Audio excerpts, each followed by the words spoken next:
This is a short video we're presenting on our assembling and installing an electric door opener on our very heavy doors at Lopez Island Pharmacy on Lopez Island.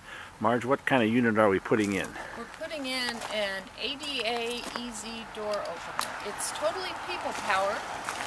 It runs on 80 openings, will allow 20 openings of assisted opening for handicap.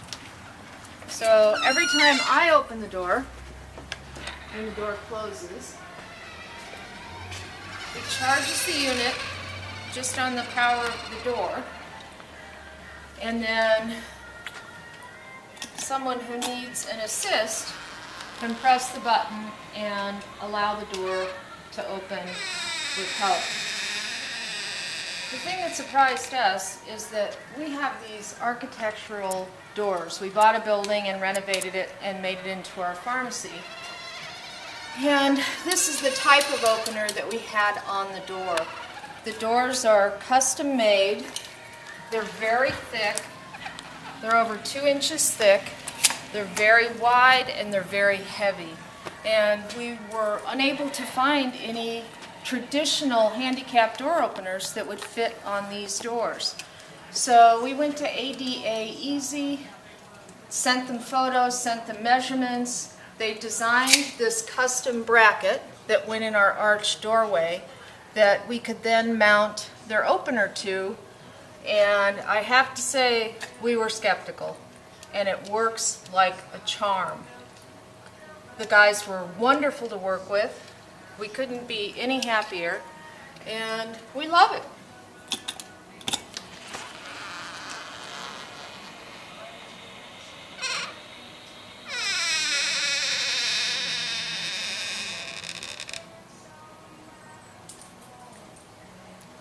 You can see that the opener itself mounts on the door versus other type of openers that mount on the frame of the door. We wish we would have, on the bracket up here, you can see, we wish we would have shied it over maybe a quarter of an inch or so more, because it's really tight back here on the where the unit can hit the frame of the door, but it doesn't. We look on the back of the unit here, and there's no sign of it wearing or rubbing, and if we did, we could just put a little notch in here with a Dremel or something, but we could have moved that over. But not knowing exactly how the bracket worked, on the first installation we actually installed this bracket first, and it was up higher, and that was partly because of the template.